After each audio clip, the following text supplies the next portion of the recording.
Well, the 70 took the dive off the back of the Jeep the other day, and it thankfully landed square on a steel plate. So the frame is bent, unfortunately, but the good news is it's a very slight bend, and it's a square bend and not a twist. So I think we're okay. Um, so anyway, I have two other locomotives sitting in the shop, ready to be finished. So um, we're gonna finish those locomotives, and we're just gonna tack 70 on the end of that locomotive build. So it'll be 70, 71, and 72 coming out of the shop at the same time. It's gonna be interesting. Wow. Or close. Nothing to worry about. There's maybe 40,000, 50,000 difference here. Nothing of any consequence. The rest of it perfectly straight. I mean, this slight bit of bend here could have happened anytime. Good.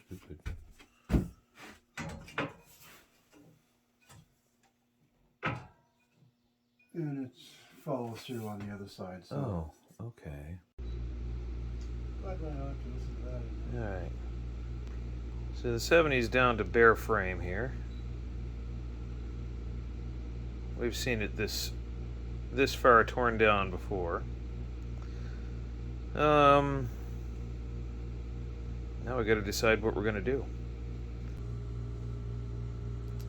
We definitely want to change the suspension on the trucks if we do nothing else. Yeah, it's easy. It's just the chassis is the same width as the ES2500.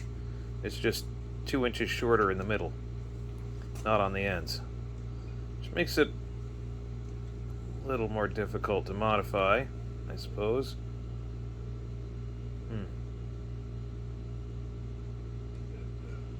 Decisions.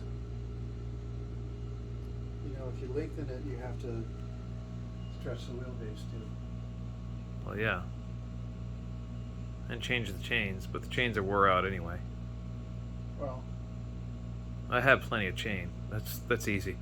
minor issues. I mean, it Cut gets new down ones. to, do you want to replace this with the new style completely, or do you want to keep this and make it go? Yeah. Well, you know what? Let's just do what we can to make this go, and I like that idea better. we'll change the suspension so that it's like the new one here. Now this is the 71, and you notice these are slots here. On the 70, the 70 is, by the way, this is kind of my best kept secret. The 70, I did not build this engine originally. It is a Mr. Motion shifter, and it was a great design. The company wasn't that great, but you know, they're no longer in business, so we'll just leave it at that. But what makes this uncomfortable to ride on is that bolt hole down there in the bottom. That is a pivot for the trucks. It's a teeter-totter. Yeah, it's a teeter-totter. It wiggles side to side, and yeah, it's fairly stiff when you've got nothing on top of it, no batteries on it. But yeah, as soon as you put batteries in it and sit on top of it the way it was designed to be used, then it becomes a very uncomfortable little loco that, you know, is as fun as this thing is. If there's a bad spot on the track, it's gonna find it, and it's gonna dip into it, and it's gonna come right off the rails. That's why it comes off so often. Suspension. Right. Yeah, I think you change the suspension. It's going to improve everything. Yeah. We'll just change that. Yeah. And make it back to the 70 the way it was. The new body. The new body, and make a 71 right next to it. All right, we'll do that. There we go. It's kind of like the grandfather's axe adage. Yeah. Okay. Yeah. It's my grandfather's axe. My father replaced the handle. I replaced the head. Still my grandfather's axe. There you go. Yeah. That's my story, and I'm sticking to it. All right, so we're gonna rebuild this thing. As ugly as she is right now, we have to clean the chassis up. We've already neutralized all the acid that leaked onto it, and turn it into rust and whatever all that stuff is. Now I hear myself yelling out of the TV. That's kind of surreal. I usually hear myself yelling out of a radio, but yeah. There's this issue of the motor tower here, which was always a bit of a problem. Um, it's kind of a two-edged sword. Yeah, it's a great thing to have a motor tower for ventilation, but yeah, there's some drawbacks to it as well. Um, Mainly, it's a little more difficult to adjust the tension of the main chain with this. So maybe there's another way we could do that. Don't know. Maybe we'll just slot something. We'll figure it out.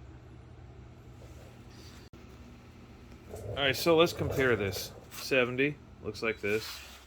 71. This is upside down. It looks very different. It's a completely different design. Don't you think? It's inspired by the 70, but It's inspired by the 70s. but that's about as far as it goes. Yeah. Yeah, it's inspired by the nice parts of the 70, the parts that I like about it, and then we changed what we didn't like about the 70. Right. Which was mainly the suspension, and it was a little too short, so we lengthened the chassis by a couple inches, because I wanted it to be 48 inches long, not 36.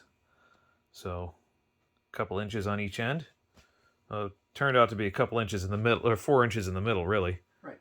Yeah. But, that's the way it worked. It's not the same wheelbase. So actually that means the 71, you can sit closer to the end of the 71 before it tries to pop a wheelie. The 70, if you try to sit on the end of the hood, you're going to be doing wheelies. It's yeah. You're going to crash. Ask me how I know. You're going to crash. Yes, you're going to crash. Yeah. Before you crash, you're going to be doing a wheelie if you're too far to the end of the hood. For less than a second, yes. Yes, exactly. It's just going to go. And then you'll fall off. The engine will land maybe on the rails, maybe not. So it's I'll add to the adventure.